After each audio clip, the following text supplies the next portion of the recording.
Mocha Bella had a question. Who do y'all think is going to get into the Hall of Fame tonight? That's a great question. And Woo. I think you gotta put Ray Lewis in number one. Urlacher, Moss, and T.O. need to get in.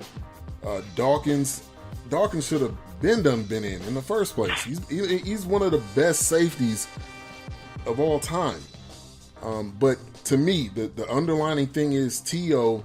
should be in the Hall of Fame tonight. All of these writers need to stop whining, need to stop complaining, need to say, just because you didn't like T.O., he put up numbers, period. So, give me your thoughts. I got Randy Moss and Ray Lewis going in. Definitely first ballots. I think Urlacher might slide in, possibly. But from the new ones, I think them three are the only three that make it. And then I think there'll be some other ones from the older ballots that'll make it. But T.O., man, the problem with T.O. right now is I know the writers kept him out for a reason, and they were being spiteful. But because he keeps on talking, I think they're just not going to vote him in.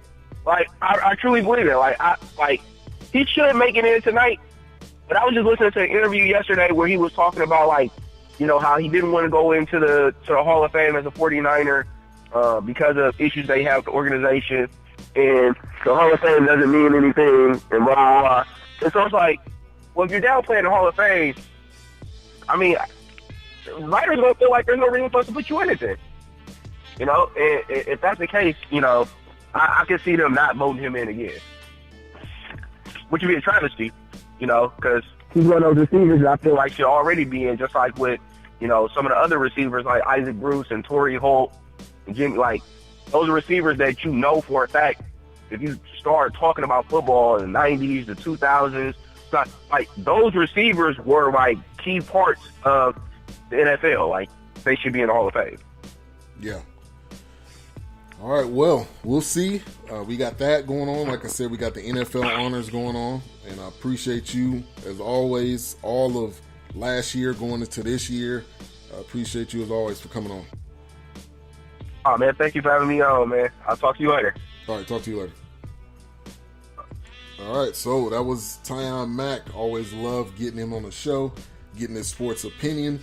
Believe it or not, the BS3 Sports Show will be coming up on 100 episodes in the next couple of months. And I really want to do something special, so I'll definitely keep you guys in tune on what's going to happen and what I'm going to be doing. So, but shout out to Clutch Talk Sports in the building. Also, DJ Queen in the chat room.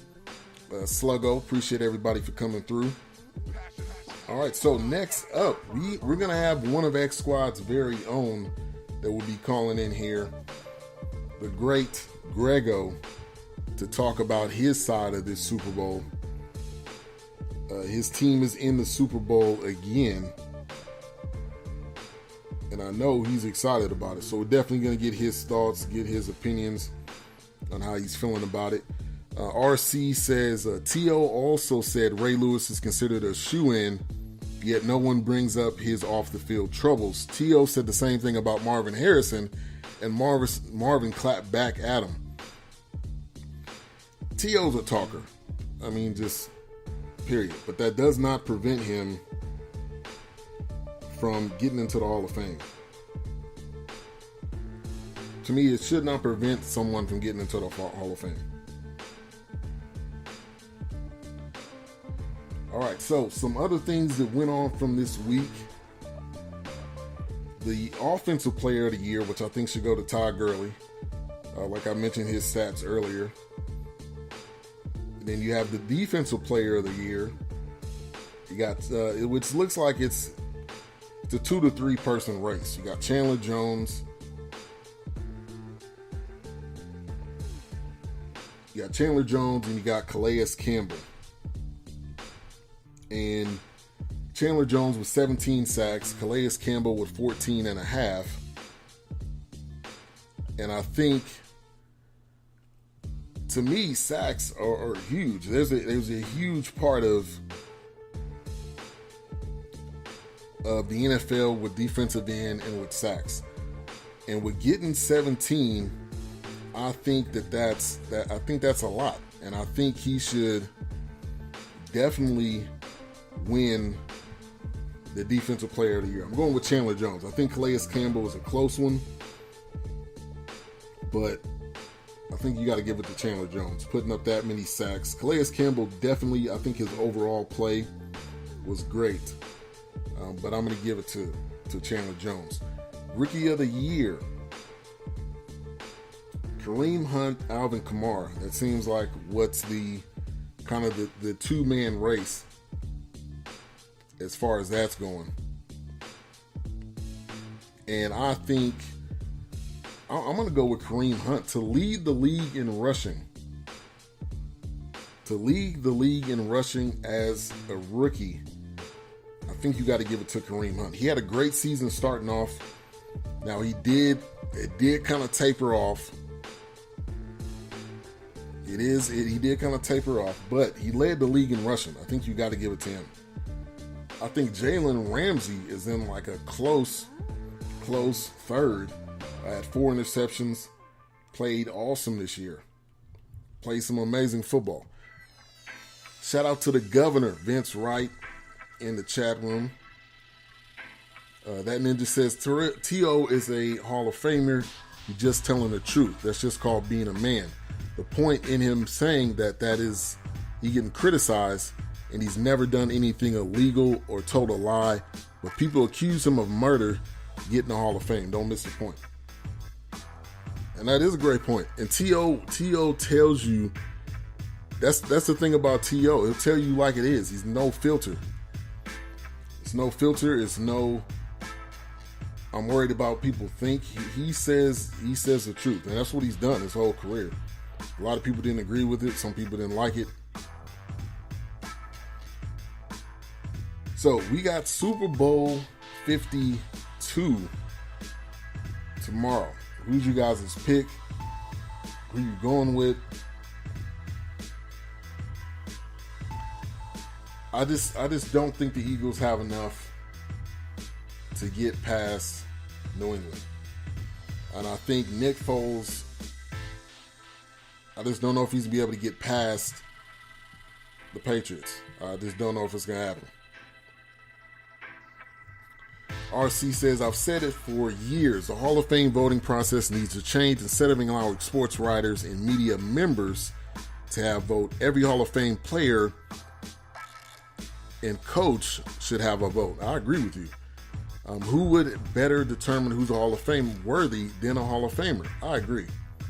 100%. Stop allowing these writers to dictate who should get into the Hall of Fame. Majority of them haven't played before. The majority of them don't know what getting into Hall of Fame actually means. So yeah, give it to the Hall of Famers.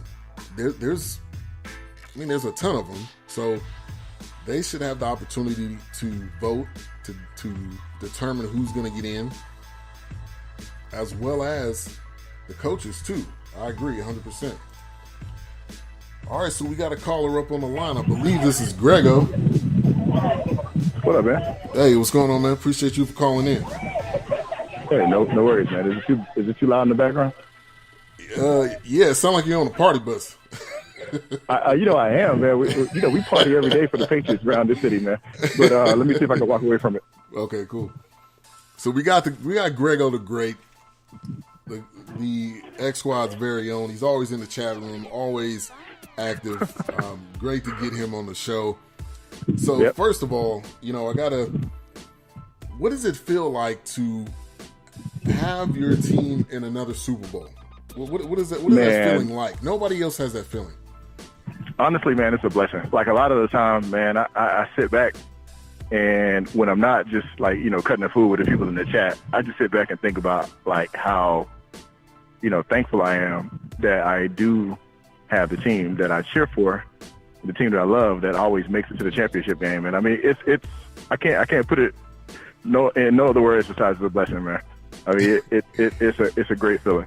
It is. I mean, most people that are fans of teams, they may get into the championship game every 10 years, maybe every 20 years, maybe never. I mean, Right. that's the crazy Right. thing about the Patriots. And Belichick, the plan that he puts together, like at this point, I don't know, you can't say it's cheating. At this point, they're dominant. They're just dominant at what they do, and they take advantage of every single thing. Now, if there's a rule, and that rule is not put in place yet, I guarantee you Belichick's going to get around it. That's not his fault. He will.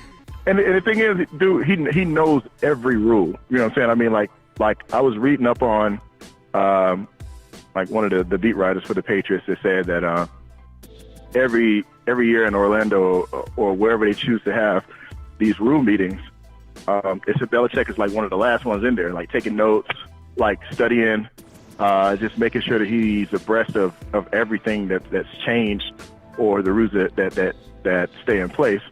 And there's a few, and I mean, I'm just going to leave them nameless because they didn't ask me to, but there's a few expatriate players around here that say that, Belichick makes sure that everyone is abreast of the rules that play for him, and they know how to go right up to the line of every rule.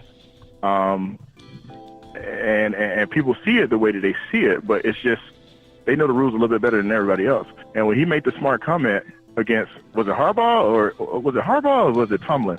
When he said something about he needs to know the rules or follow the rules or either learn the rules or something like that. Like, I mean, it was what it was. His team just knows the rules. I mean, I don't know, man. On the humble side of me, I am very thankful. You know what I'm saying? I mean, because a lot of people don't get a chance to see this in a lifetime, and especially multiple times. So, I'm appreciative of it. Yeah, definitely. And Gronk, let's get into the game a little bit. Gronk will play. How is that going to? How are the Eagles going to match up against Gronk? Who do you put on him? And is Gronk fully healthy? I know you follow the Patriots very closely. We're talking to Greggo the Great. But how do you see this working out with Gronk being able to play in this game? From a matchup standpoint, I think that's going to pull Jenkins away from some of the under routes or some of the other receivers that he would typically probably cover or help out to cover, because they're going to probably assign Jenkins to him. Point blank, he can block, but he's like another receiver out there and a huge receiver. So you gotta account for him. With him being in the game, it changes up the way that I think any defense has to prepare for it, which gives them, which kind of like gives them gives the Patriots the advantage. Even if he doesn't catch the passes, like, I don't know if you noticed, like before he went out in the Jaguars game, there was always 3 players around him, which left those little under routes and those little dump offs to the running backs wide open. So, like, you got to account for him because you already know mentally, preparing for it, that Brady's is going to want to go to him if he's available, if he's open. So that's one of the things that's gonna help him out. Yeah, definitely. And I think, to me, that opens up everything. That to me is huge. Now, if he wasn't playing, that would be a completely different story. But because he is, right, I agree. To me, that opens everything up. Now, what do you think the game plan is for the Patriots going into this? What is their main focus, you think, to get this Super Bowl win? Speed. You know what I'm saying? I mean, like, one of the things that a lot of people forget about is that they are conditioned well. I mean, we saw it in the last Super Bowl. People didn't think about it until the Super Bowl. Belichick runs them before practice and after practice. Like, so when they need to run 96 plays, they can run 96 plays. Like, I know that I hear a lot of people saying that, the Eagles do a lot of substitutions. But one of the things that Brady is really, really good at is when you're subbing out people, I don't know if they paid attention. Like, Brady does this, get set, get set, get set. What that means is we're going to hike the ball while that person is running off the field. So that's going to give them an additional 5 yards. And after a while, that stuff gets frustrating for the defense. It gets frustrating for the coordinators. Like, their whole game plan is to get you frustrated, to get you emotionally connected to the game. And once you're emotionally connected, strategy goes out of the window. And that's when you see people a lot of the